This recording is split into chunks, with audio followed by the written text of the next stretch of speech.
TaxAct knows filing taxes can be confusing, so we have live experts on hand who can help answer any questions you may have.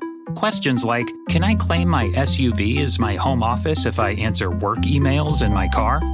If I adopted 12 dogs this year, can I list them as dependents? And, am I doing this right, or am I doing this very, very wrong?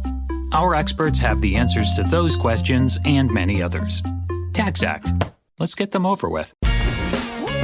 Refreshing wild cherry cola meets smooth cream. The treat you deserve. Pepsi Wild Cherry and Cream. Treat yourself. There's no one like you, and there never will be. From the producer of Bohemian Rhapsody, there are many legends, but there is only one. Michael, rated PG-13, in theaters April 24. My fellow Canadians, for too long we have been pushed around and ridiculed. Yesterday was supposed to be a day of appreciation and understanding. Instead, Canada Appreciation Day was mocked worldwide. Nobody takes us Canadians seriously. It's like the world doesn't respect Canada at all, eh? That's right. And I think it's time for Canada to show the world just how bad things would be without it. Together we can send a message. It's time for Canada to strike. Did you say strike? Yes! Every Canadian join me! Join together! Canada on strike. Canada on strike. Canada! Canada! Canada! Canada! Canada on strike! Canada says no more! No more neglect, we want respect, that's what we're striking for! All you bureaucrats and corporate cats can all just take a hike! It's Canada on strike! Canada on strike, from Vancouver to St. John's. We raise our middle fingers for you all to sit upon. And with our fingers up your ass, you won't be very psyched. It's Canada on strike. And we will not bow or budge. Our resolve is strong. We even took 3 hours to rehearse this striking song. Canada on strike, no matter where you are. If you are Canadian, then you've got to do your part. March out of the halls. That's right, suck my Canadian balls. It's Canada on strike. It's Canada, on strike. Hi, this is Mike Levine from Triumph, and you're listening to the Hook Rocks podcast with my great buddy, Jay Scott.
Hey everybody, what's going on? What's happening? It is Jay Scott. Welcome to another episode of the Hook Rocks, the Ultimate Rock Community Podcast. Hope you're doing well, staying safe, and doing what you need to do. Summer is almost here. We got another few weeks, and then it's in full swing. Although the official start of summer for most people here is the Memorial Day weekend. So hope everyone has a great weekend, full of barbecues, full of friends. It's been a long time since a lot of us been able to do that and get together with people, and hopefully people are feeling safe and ready to get back to whatever normal will be. but I know I'm looking forward to it as well. Hope everybody else is. Once again, we are part of the Pantheon Podcast Network.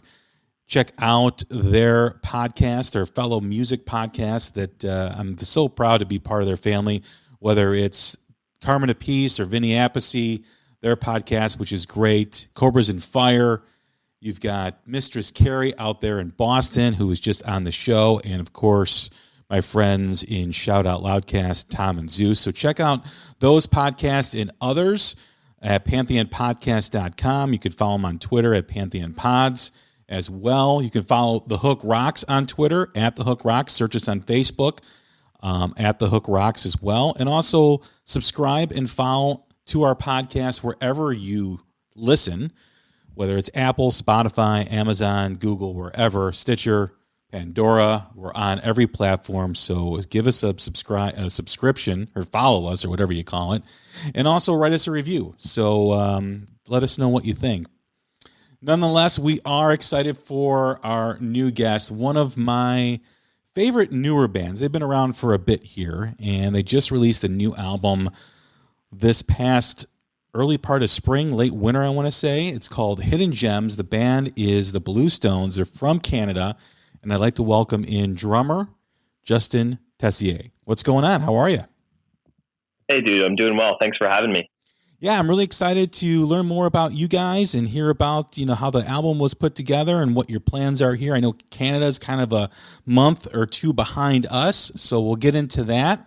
But we always start the same way every time we have a new first-time guest on the podcast, and that is the essence of the show. Just like every rock song has a hook that sucks you in, every rock fan has a moment, whether it's a song, an album, a band, or performance, that hooked them on rock and roll. What was it for you? Wow. Great question. I don't really know if it was one. That's a good question. I mean, when I decided to play drums, I was listening to I was 12 years old. So I was listening to bands like Blink-182, Green Day. Those were kind of that's the sort of music that I was listening to when I started getting into drums and starting to get into music seriously. Shortly after that, went right into kind of like a grunge phase and into like a metal phase. So I was really into Nirvana, Smashing Pumpkins, and then Metallica was a big band for me for a while. So I don't know if it was particularly one event, but that was just kind of the music that was sort of popular. Some of my friends were listening to, and that I was really into and started learning drums on was those bands. What was it about the drums that drew you into that instrument? Because certain people play guitar for certain reasons, certain people sing because of inspiration. What was it for you with the drums? I think a lot of it was just the energy. It's always like the drummer is such like a powerhouse in a concert. And I feel like, no disrespect to vocalists or guitarists or bassists, but the movements of that are so there's so much finesse to like guitar playing that in order to really be like exciting on stage, you kind of have to do a lot of stuff that has nothing to do with playing guitar.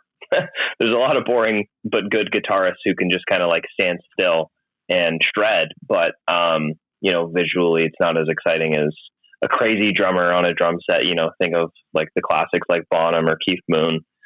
Those guys are just going nuts playing their instrument. I think that sort of energy just kind of drew me in.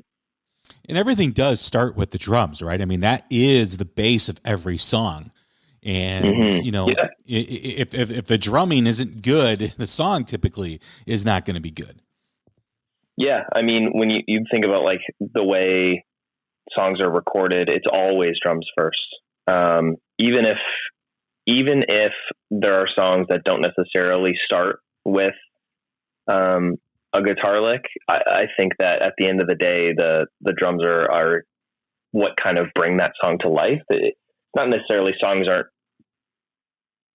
If you write a drum beat, you're not necessarily writing a song per se, but I think that any drum beat can kind of just totally transform a song. And there's so many. One thing that I've kind of been interested in lately, there's a lot of guys on YouTube who are doing like a single song covered by, in the spirit of different drummers. And it's pretty amazing how you can take a simple song and a guy will start playing it like, here's how Ringo would have played this song. And then here's how Meg White would have played this song. Here's how Lars Ulrich would have played this song. And how much that just transforms a song that everyone knows. So I think the drum style, and whatever, however a drummer chooses to approach a song can really like it can really lend a huge sort of influence, to the final song. Was there any particular drummer that you first heard, that really wanted you wanted to be like, you wanted to emulate? Yeah, I guess for me, that would be Jimmy Chamberlain from Smashing Pumpkins. He just had such a cool style, and was just like, he was so good and so clean. And then his performance was so effortless, that I thought like, that's kind of the drummer that I would want to be. And again, like going back to the drummers of bands that I was listening to when I started learning drums, Travis Barker is obviously an amazing drummer, but I don't know. He was kind of too over the top for me. Same kind of thing with Dave Grohl and Nirvana, and Lars, but I thought Jimmy Chamberlain was just like, he was almost like a vampire on the kit. Like he just had such an effortless style. I thought was so cool. Did you ever go back and to listen to some of the legacy drummers that, from the 60s and 70s and even the 80s that, had a style that you liked? For sure. Yeah. So right kind of after my grunge and like early metal phase, I got into 60s and 70s music hard. I kind of just like slowly went backwards in time. And so around, like my freshman or sophomore year in high school, really got into Zeppelin, and, Bonham ever since then was a huge influence on me. So I love that style. And obviously he's a super energetic guy too. But yeah, no, definitely Bonham is always my number one. And I don't even care if that's cliche because it's just true. Well, I mean, he did change drumming. I mean, we hear a lot about guitar players changing music, but when you hear the physical pounding that he did on the drums, I mean, no one hit drums like that prior to him. And his pocket was just absolutely incredible. And he was also very versatile. I don't think that's something that people don't really give him credit for. Like when you listen to Fool in the Rain compared to Rock and Roll and compared to some of the other songs, I mean, there's a difference in what he could do. And it was just, very organic and natural at it too, as well. For sure. Yeah, no, absolutely right. As far as music goes, I mean, you mentioned, Blink-182 as being an early influence and obviously the grunge era. Where did your taste in music and your influence music go? Was it driven by the drums and who was drumming, or was it just driven by what you liked? No, you know what? Probably more of what I liked. I can't really think of too many bands that I listen to where I'm like, oh, the drummer is by far the best and musician and, drives the reason why I listen to the music. Honestly, if there was one single element, it would have to be like a riff. I'm kind of a riff rock guy. And that like Rage Against the Machine was another big one for me growing up and that sort of style. And I mean, Brad Wilk's a good drummer, but that was more of like Tom Morello driving that ship for me of why I loved that music so much. So I think I'm definitely more of a riff guy, funny enough. Well, that's also evident too in the music that you guys have, and kind of segue into that, especially with the new album Hidden Gems. It's got a very blues kind of funky feel to it, which is really cool. And how did that all come about? How did those influences reach to where you're at in your music? Totally. I mean, it's tough because we always say like a lot of the influences on our music, they're pretty vast.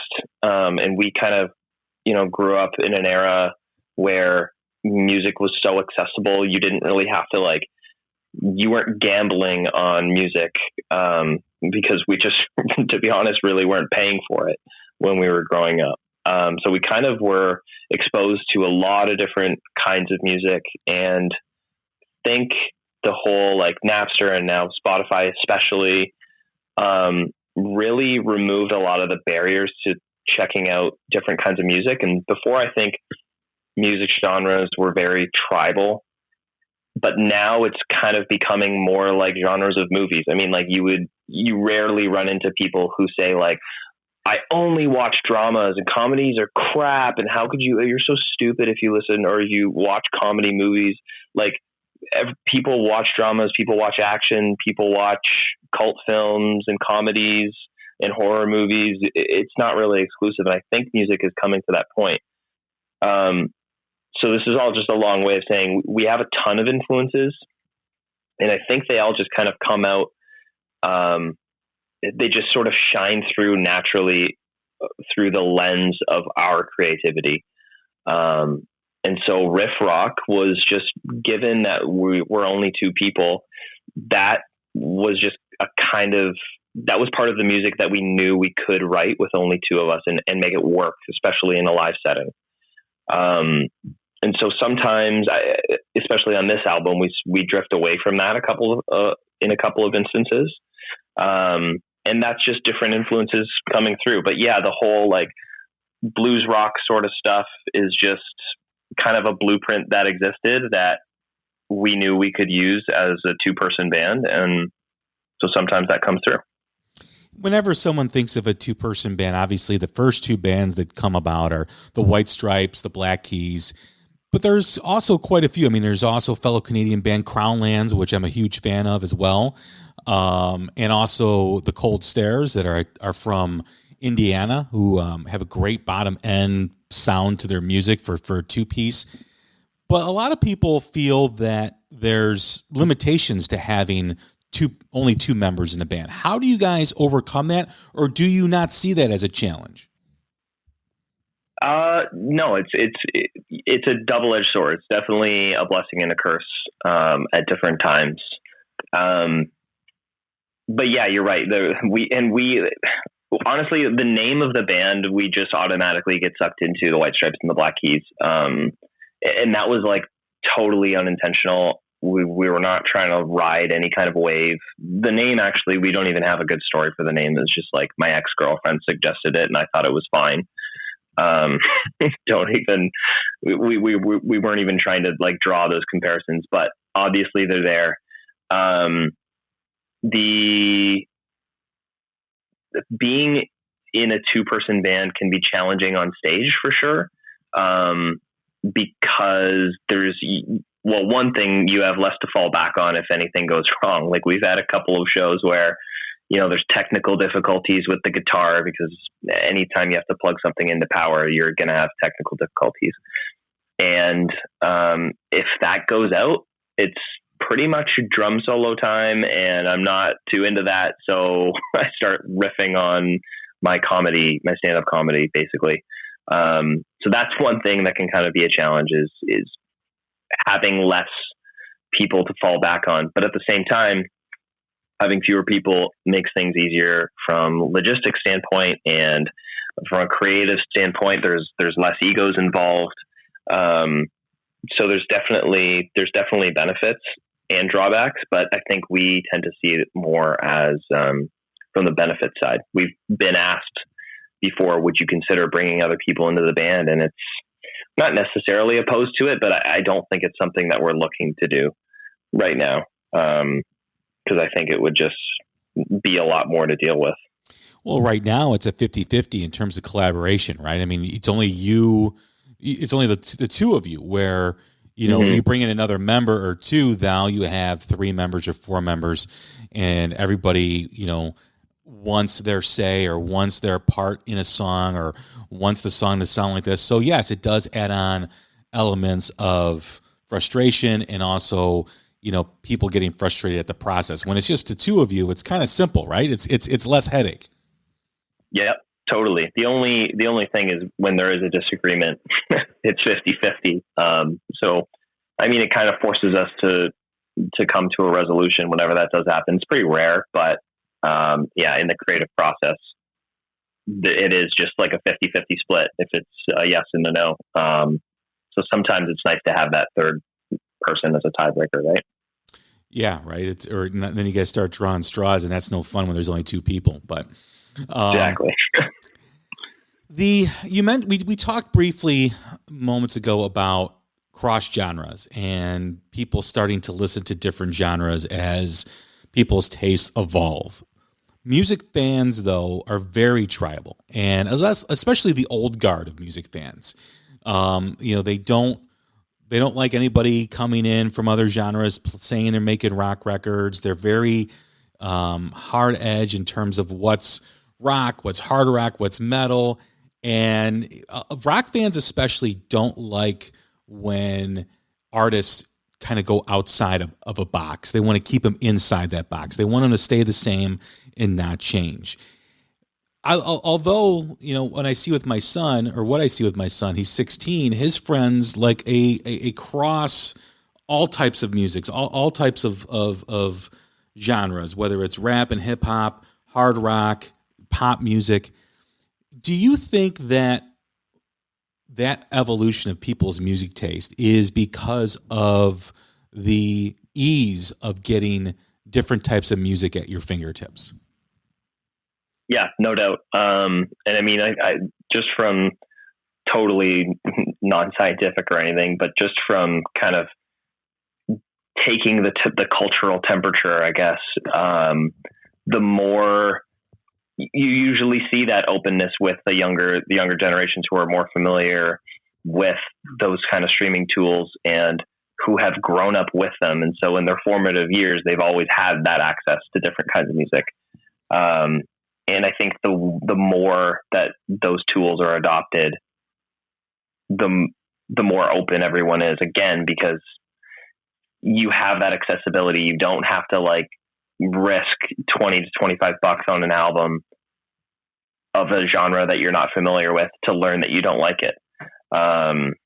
It's just, however fast you can search for that artist, or you even just are delivered suggestions to you by an algorithm to check stuff out. It's just way easier to access.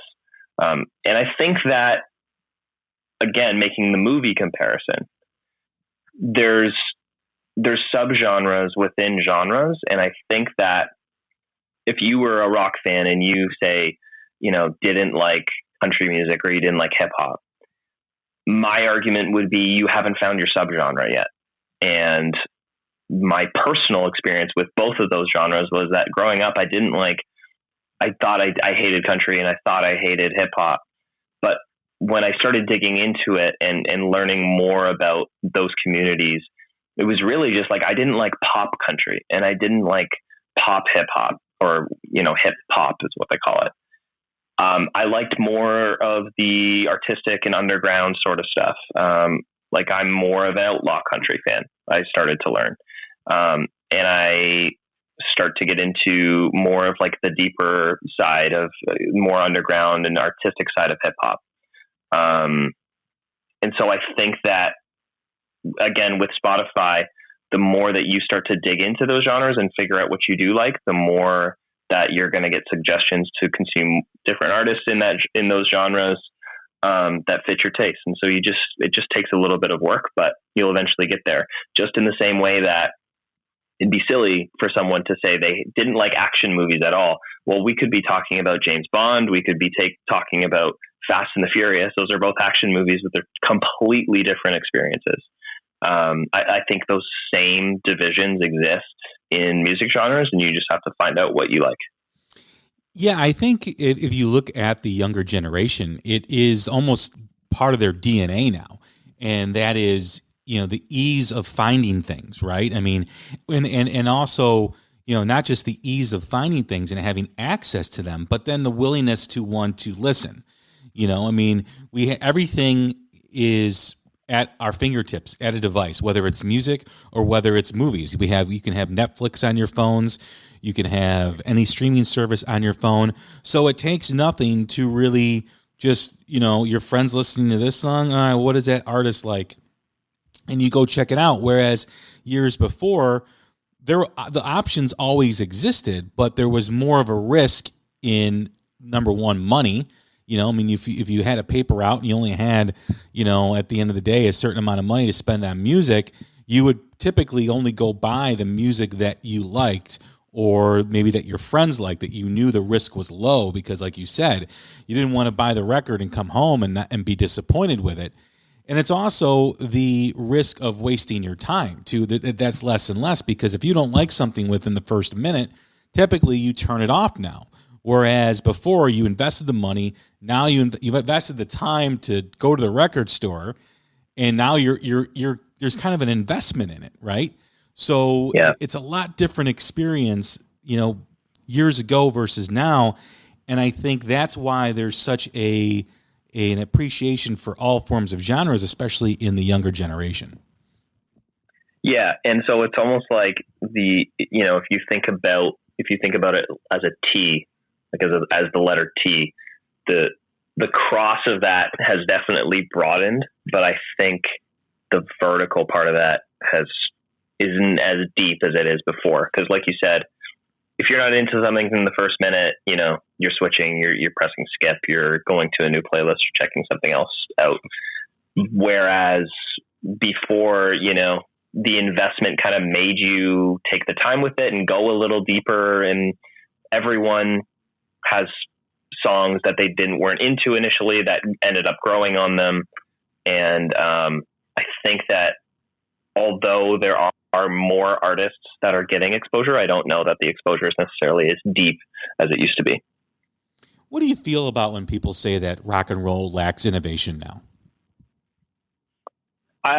So again, I think that's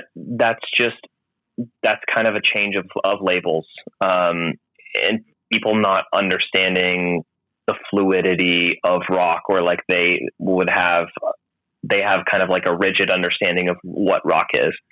And one thing that I noticed that sort of set me off, it sort of threw up a red flag for me, was Robert Plant was having an interview pretty recently, and people were asking him about the state of rock or whatever, and he's like, nobody has made a rock record since 1972 or something.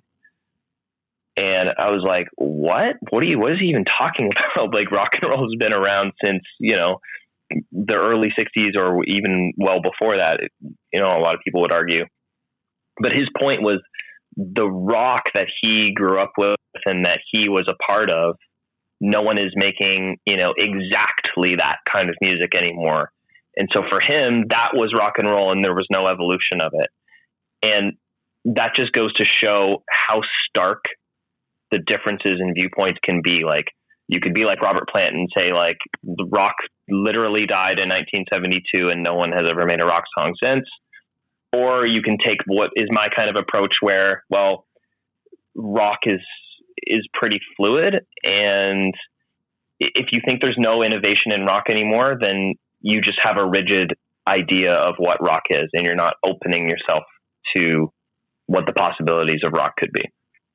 And I always question too, what defines evolution? What defines innovation, right? I mean, if you're talking innovation and you're talking about using auto-tune, or if you're talking about using sampled music, I don't understand the innovation in that, right? I mean, I think, to me, the innovation comes from playing the instrument and knowing the instrument and writing a good song. And the evolution is how you could be playing, like for blues, for example, a lot of people hear blues and they say, oh, all blues guitarists sound the same.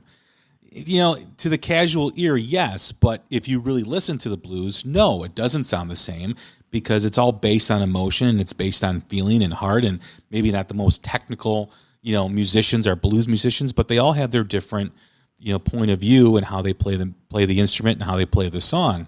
So I think that is where that comes from, where, people are hearing rock and they say, oh, that sounds the same, but they're not really listening. What are your thoughts on that? Yeah, no, I would definitely think that. And it's just like a lack of familiarity with, what you're coming to understand. So like blues is a great example of, the first couple times all you're listening to are the scales, and you're not listening to like the timbre of the notes. You're just listening. You just hear a simple chord progression and you think like, oh, this is the same as every other song. But then you start to hear the differences in like the lyrical content and the voices and the tone of the guitars or whatever instrument you're playing the blues on. And then the energy of it combined with, the same qualities of the drums, the sound of it, the energy, the weight.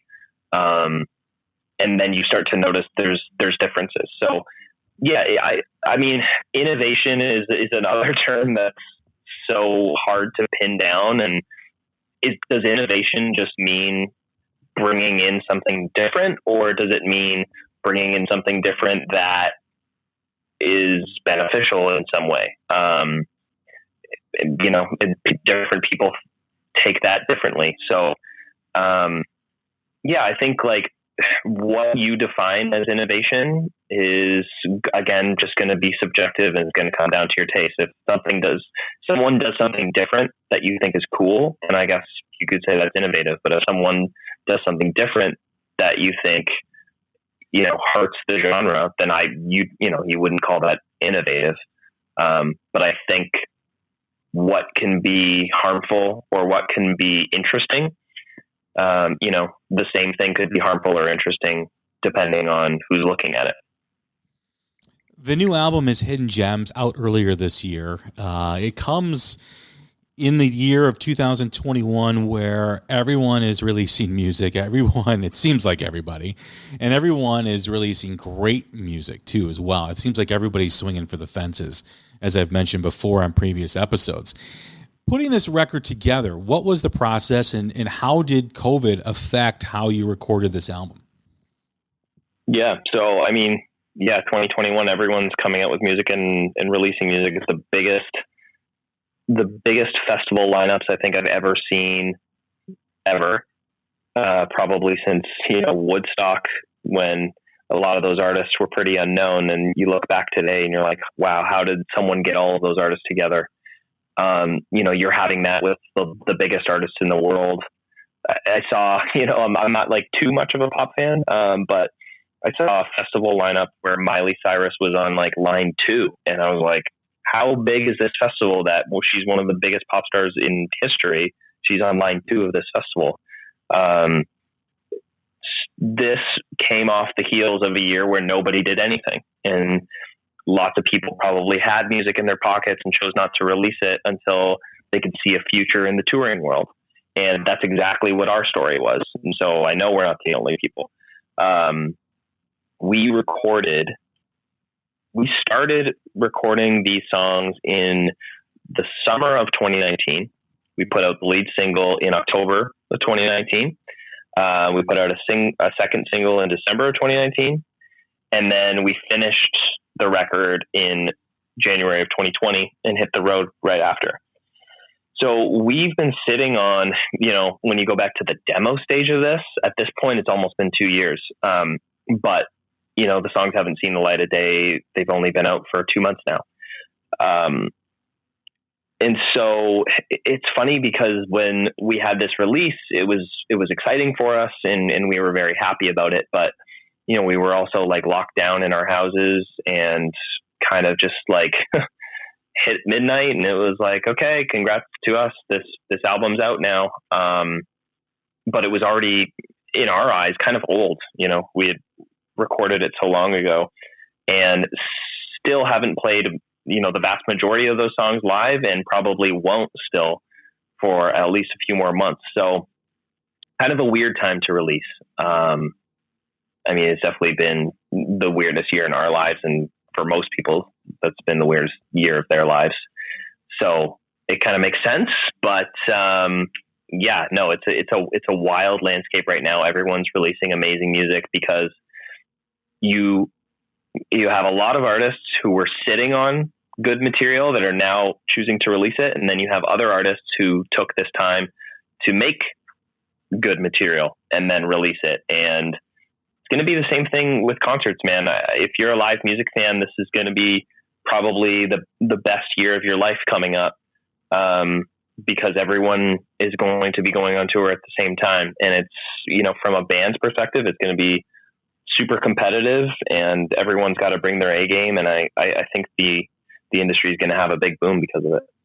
Plus, it's going to be an expensive year for a lot of music fans too, as well. Yeah, if you're a live music fan, you're going to pay some cash. That's for sure. Yeah, no doubt. Bankruptcy attorneys are going to be very popular at the at the end of this year and early next year, and they're going to look through their clients' financials, and they're going to see concert tickets in music that they're buying. So. When you look back at the album, the recording process, and sitting on this album, and then the decision to release it earlier this year with still, not a lot of clarity in terms of concerts and touring, why release it then instead of just kind of waiting on it a little bit more? I think we were just kind of so anxious. Like I think we at first didn't even want to postpone our plans. We had planned to release it in the summer of 2020. And at first we were like, why would we let this change things? Why wouldn't we just, put it out when people are at home and looking for something to do and no one's really releasing new music? It kind of seems like a good time to release an album. But we held off thinking that we'll promote it better with touring. It kind of deserves to have its own day in the spotlight, but we just kind of started to get anxious. We don't want to wait too much longer. We have this stuff out. We want to get to writing a new record, and so let's just do this, and then we can promote it along the way. And when we get to touring, we'll give it another promotion cycle. But it's like you never want the business side of that sort of stuff to drive the art. And I mean, we always just turn off that marketing side whenever we get into the studio. But we were just so happy to have this thing, and it just didn't feel right sitting on it any longer. We just needed to get it out into the world.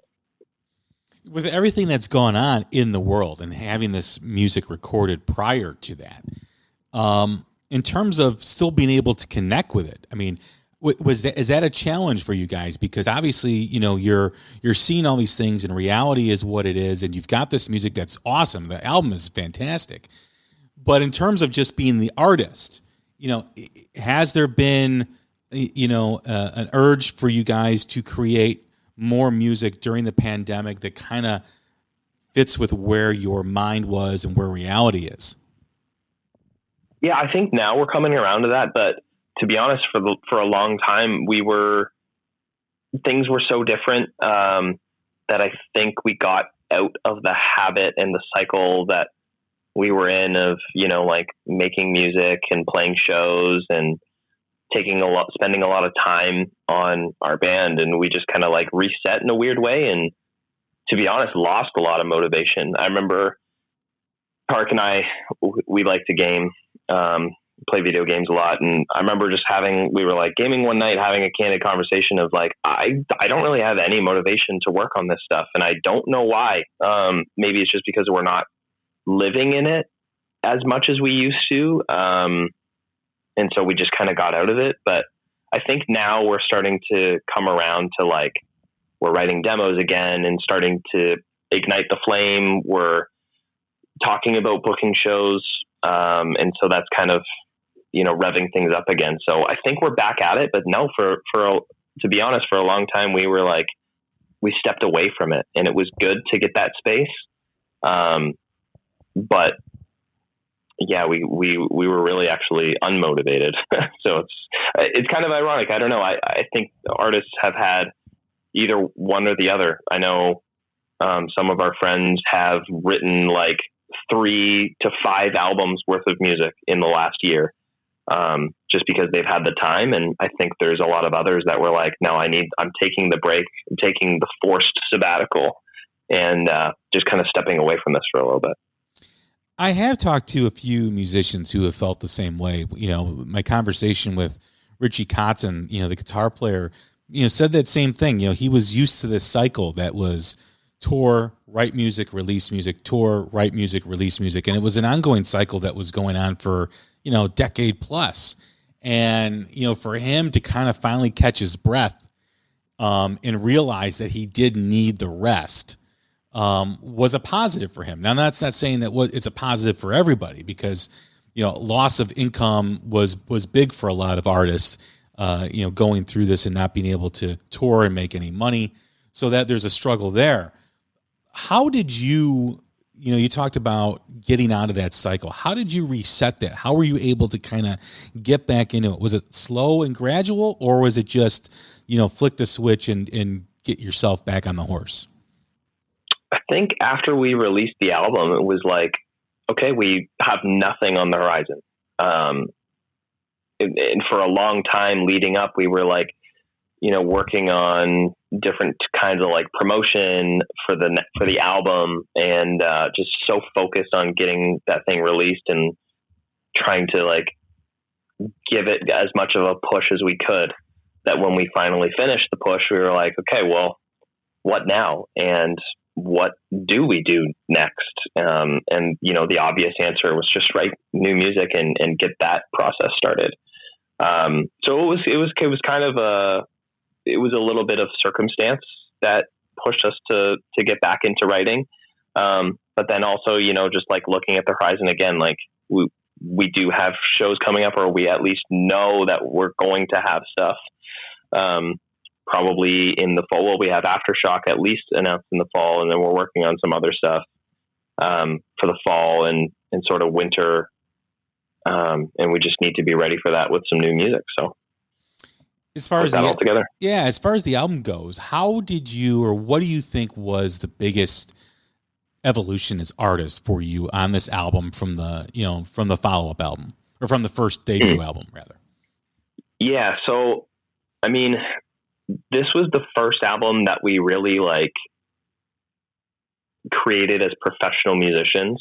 The last album was, we wrote it in between going to, university classes and working, night shifts, and just kind of like squirreling away time when we could to drive up to Toronto and record a little bit and then go back home. And this record was like, we spent 2 dedicated weeks in a studio doing nothing but writing and recording music. And so that kind of leap took us we got into a lot more like the details of the music, because you have the time to sit there and orient yourself, to dig into the finer points of songwriting, as opposed to, the way we were doing it before was like, okay, get to the studio, okay, settle in for a little bit, then start recording. And then almost as soon as you're set up and recorded, it's time to like get out of there and go back to a totally different lifestyle. And then do it again the next time you needed to record. So settling in and really just like planting our feet and not thinking about anything else for 2 weeks was refreshing, and just gave us a totally different way to approach the craft. And I think that came out in the depth of the music. The songs weren't quite as like quote unquote simple as the last album. And there's a lot of different layers to it. And I think that's a product of just kind of focusing on it for an extended period of time. Was there, in terms of the music that you guys have on the album, was the creative process pretty much 50-50 with you guys, or were you guys bringing in separate ideas, or, because that you had those 2 weeks, were these songs that you wrote during those sessions or prior to those sessions? No. Yeah. So Tarek is definitely the songwriter of the two. And then once he has something as an idea. I'll start to flesh out drums or, give my opinion on other sort of like progressions or arrangement choices and stuff. But we were also, our producer lent a lot to the creative process this time. Paul Meany was the producer on this album, and he's produced a lot of different music lately. He's probably best known for producing 21 Pilots, but we actually know him as the lead singer of a band called Mute Math that we've seen many, many times in concert. They're not a band anymore, but we always just liked that style, and they were a major influence on us. So when, we connected with him and he agreed to produce the record, we were over the moon. And he's a very hands-on producer. So we went to his house in New Orleans, again, in summer of 2019 to workshop a lot of demos that we had. And so he helped sort of shape a lot of that music and introduce things like pulling in samples onto songs. It was something we never did or knew how to do. Like I never knew how to, dumpster dive a sample, and he just kind of like has an ear for that and knows how to throw it in tastefully. And he did a great job of kind of like helping us take these songs to the next level, as it was, and introduce a lot of those layers. So yeah, we went into the studio with knowing every song that we were going to record. We didn't know exactly, how they would shape up as opposed to the demos. And a lot of the songs did change dramatically from, the demos that we went into the studio with to the final product that we left with. But yeah, we did know the songs that we were going to record when we went in there. And having that time to just focus on the music, where do you find when you listen back at Hidden Gems, what do you hear as the biggest noticeable difference because of that? You mean like as opposed to the first record? Yes. Yeah. Definitely. Again, there was just some kind of like raw simplicity, which I think is still great in its own way, that the first record, Black Holes, had.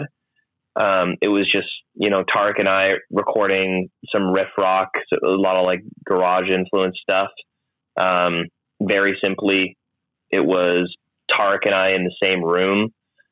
He would record the rhythm guitar at the same time that I was recording the drum beds, and then we would just like layer some simple stuff over top of that, nothing too crazy. And I think that was the product of just needing to be efficient and get in and get out in order to make a record. And this time we had the luxury of time and being able to experiment. And so I think when you have the time to like experiment on stuff, you end up, I remember there was a couple of songs where we were experimenting with different guitar tones and different like organs. And there was a point where we were like testing 7 or 9 different snares, different snare sounds. And it was like, well, all of these sound good. Why can't we just kind of like have them all? And then you run into a problem of needing to eliminate stuff instead of, not having time to add it. And I think that was kind of the difference maker in how we ended up having sort of like a bigger sound and more expansive sound on this record. As we close here and as things become a little bit more clear on how people are going to move forward and how we're all going to move forward, you mentioned the festivals in the fall. Are you guys anticipating setting up a tour to start in the fall and go into 2022? I don't really know when we're going to start. I mean, we're trying to set up tour dates right now. I don't necessarily know when that's going to be.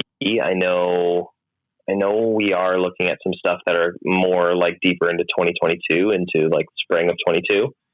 But yeah, I mean, if we can put something together, everyone's itching at this point. So whenever we can do that, we're going to be able to, whenever we can hit the road, we're going to, basically. Well, Justin, I appreciate the conversation. I appreciate sitting down with me and talking with me about the new album, Hidden Gems. It's a fantastic record, and I look forward to more music from you guys in the future. Thanks, dude. Really appreciate it. All right, everybody, that's Justin Terrier from the Blue Stones. Their new album, Hidden Gems, is available everywhere. I'm Jay Scott. This is The Hook Rocks, the Ultimate Rock Community Podcast. Once again, please like and subscribe wherever you podcast. Write us a review and check us out. Check out all of our previous episodes. Have a great weekend. Have a great Memorial Day, and we will certainly talk again soon. Thank you.